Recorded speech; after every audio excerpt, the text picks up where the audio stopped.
क्या फ़लस्तीनियों पर जुल्म ढाने वाले इंसान कहलाने के हकदार है? वज़ीर-ए-आज़म शहबाज शरीफ का अक़वाम आलम से सवाल। कहा, गज़ा में बच्चों के खून का जिम्मेदार सिर्फ इसराइल नहीं, इस पर खामोश रहने वाले भी हैं। फ़लस्तीन को फौरी तौर पर अक़वाम मुत्तहिदा का रुकन तस्लीम किया जाए। अल-कुद्स को आज़ाद फ़लस्तीनी रियासत का दारुल हुकूमत होना चाहिए। वज़ीर-ए-आज़म शहबाज शरीफ ने अक़वाम मुत्तहिदा की जनरल असम्बली के सालाना इजलास से खिताब में कहा, गज़ा में मासूम बच्चे दफन हो रहे हैं और दुनिया खामोशी से तमाशा देख रही है। गज़ा में जाहरियत की सिर्फ मसम्मत काफ़ी नहीं, बड़े मुल्क हरकत में आएँ और खून रेसी बंद कराएँ। पाकिस्तान के दिल फ़लस्तीनियों के साथ धड़कते हैं। फ़लस्तीन की सिफारती और अखलाकी मदद जारी रखेंगे। इसराइली वज़ीर-ए-आज़म खिताब करने आए तो हाल में मौजूद पाकिस्तानी, तुर्की और फ़लस्तीनी समेत कई ममालिक के वफूद का वॉकआउट।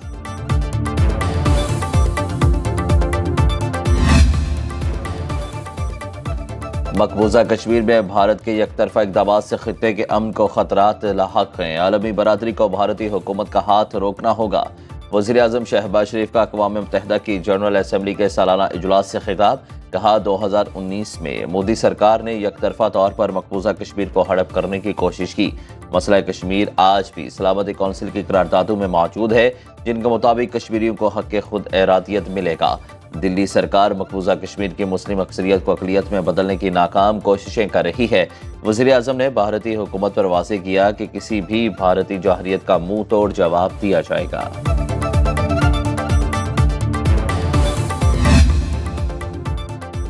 वज़ीर-ए-आज़म शहबाज शरीफ का अफगान हुकूमत पर दहशतगर्द ग्रुप्स के खिलाफ कार्रवाई पर जोर। कहा, कलअदम TTP, BLA और मजीद ब्रिगेड के दहशतगर्द अफगान सरजमीन पर पनाह लिए हुए हैं।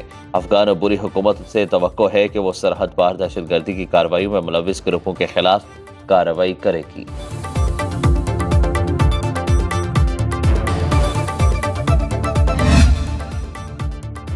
इसराइली फ़ौज का बैरूत में हिजबुल्लाह हेडक्वार्टर्स पर बड़ा फ़ज़ाई हमला, हसन नसरुल्लाह का निशाना बनाने का दावा। अरब मीडिया के मुताबिक इसराइली लड़ाका तैयारों ने हमले में महलिक और ताकतवर मिसाइलों का इस्तेमाल किया। 6 इमारतें मुकम्मल तबाह, मलबे से 2 लाशों को निकाल लिया गया। सर्च एंड रेस्क्यू ऑपरेशन जारी। इसराइली फ़ौज के तर्जमान का कहना है कि बमबारी का असल हदफ हिजबुल्लाह सरबराह हसन नसरुल्लाह इमारत में मौजूद थे। ईरानी खबर एजेंसी के मुताबिक हमले में हसन नसरुल्लाह महफूज रहे। हिजबुल्लाह का इस हवाले ताहाल कोई बयान नहीं आया। हमला जनरल असम्बली में इसराइली वज़ीर-ए-आज़म नेतन्याहू के खिताब के फ़ौरन बाद किया गया। नेतन्याहू ने खिताब में दावा किया, लेबनान के हर हिस्से तक वो हमला कर सकते हैं।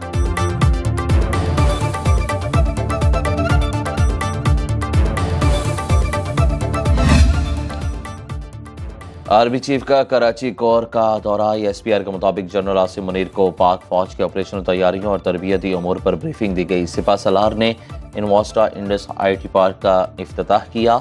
IT पार्क नौजवानों को आला मयार की तरबियत फराहम करेगा। वज़ीर आला सिंध मुराद अली शाह की भी तकरीब में शिरकत। जनरल आसिम मुनीर ने कहा कि मुआशरे में मायूसी फैलाने वालों को कौम की इज्तिमाई कोशिशों से शिकस्त हुई। पाकिस्तान की मुआशी बहाली में ताउन पर चीन, सऊदी अरब और मुत्तहिदा अरब अमारात को खिराज तहसीन पेश किया।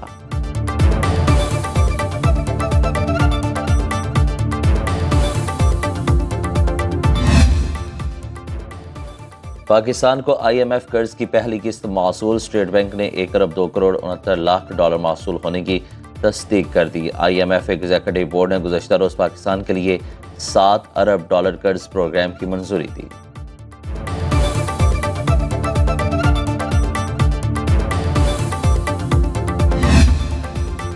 PIA निजकारी की बड़ी शराइत इल्तवा का शिकार होने पर IMF खफा। 1 अक्टूबर को PIA की निजकारी के लिए बिडिंग की यकीन दहानी के बाद अचानक 1 माह की तौसीह पर सवाल उठने लगे। निजकारी के लिए निजी कंपनीज के कंसोर्शियम में Pak Ethanol, YB Holdings, Blue World City, Arif Habib, Air Blue और फ्लाई जना शामिल। 6 कंपनियों में से सिर्फ ब्लू वर्ल्ड सिटी ने बिडिंग की तमाम शराइत पूरी की। अचानक बिडिंग की तारीख बढ़ाने के खिलाफ ब्लू वर्ल्ड सिटी का अदालत जाने का ऐलान। मुकर्ररा मुद्दत में दस्तावेज जमा न कराने वालों को डिस्क्वालीफाई करार देने की इस्तदा की जाएगी।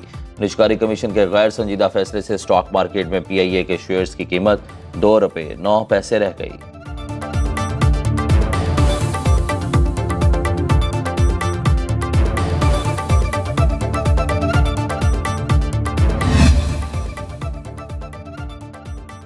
नाअहली या माफिया को खुश करने की कोशिश। PIA की निजकारी में ताखीर। निजकारी कमीशन ने IMF डील खतरे में डाल दी। आलमी मालियाती इदारे को अगस्त तक निजकारी मुकम्मल कराने की यकीन दहानी कराई गई, लेकिन नाकामी पर निजकारी कमीशन बोर्ड का 20 सितंबर को इजलास तलब करके 1 अक्टूबर की नई तारीख दे दी। IMF डील मंजूर होते ही निजकारी कमीशन ने बिडिंग की तारीख के लिए मजीद एक माह की तौसीक कर दी। डील चाहिए तो पहले PIA की निजकारी करो, IMF का वाज़ेह पैगाम।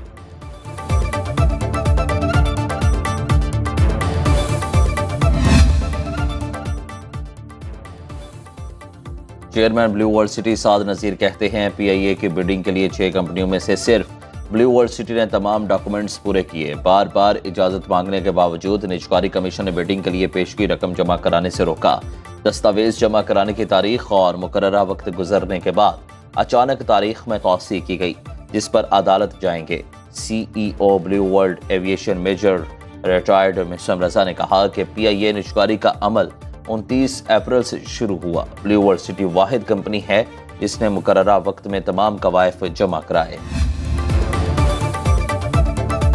तहरीक इंसाफ का आज रावलपिंडी में एहतजाज का ऐलान। शेख वकास अकरम कहते हैं पुरअमन एहतजाज का हक हमसे कोई नहीं छीन सकता, सख्तियों के बावजूद अपनी जिद्दोजहद जारी रखेंगे।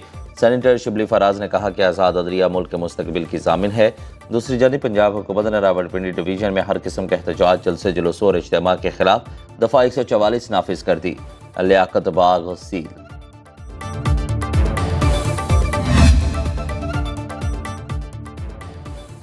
पीपल्स पार्टी के वफ्द की मौलाना फजलुर रहमान की रहाइश का अहमद शरी रहमान, नवीद कमर और मुर्तज़ा वहाब पर मुश्तमिल वफ्द की सरबराह JUI से मुल्क की मजमूई सियासी सूरत हाल पर तबादला ख्याल। PP वफ्द ने मौलाना को मुजव्वज़ा आइनी पैकेज के मसवदे पर एतमाद में लिया। नवीद कमर ने मीडिया से बात करते हुए कहा, फिलहाल हमारा कोई मसवदा तैयार नहीं, मुशावरत मुकम्मल होगी तो मसवदा भी तैयार हो जाएगा।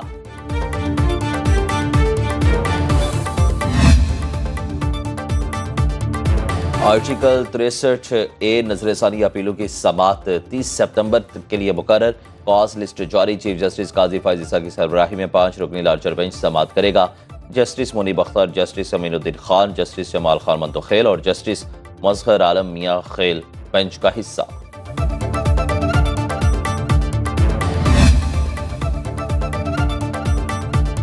और काबीना की इक्तसादी राब्ता कमेटी ने 1 लाख टन चीनी बरामद करने की इजाज़त दे दी। पंजाब की मिलें 64,000 टन चीनी बरामद कर सकेंगी। कैन कमिश्नर के नोटिफिकेशन के मुताबिक सबसे ज़्यादा 4,357 टन चीनी रहीम यार खान की हमजा शुगर मिल बरामद करेगी। सिंध की शुगर मिलें 30,000 टन, जबकि खैबर पख्तूनख्वा की मिलें 6,000 टन चीनी बरामद कर सकेंगी।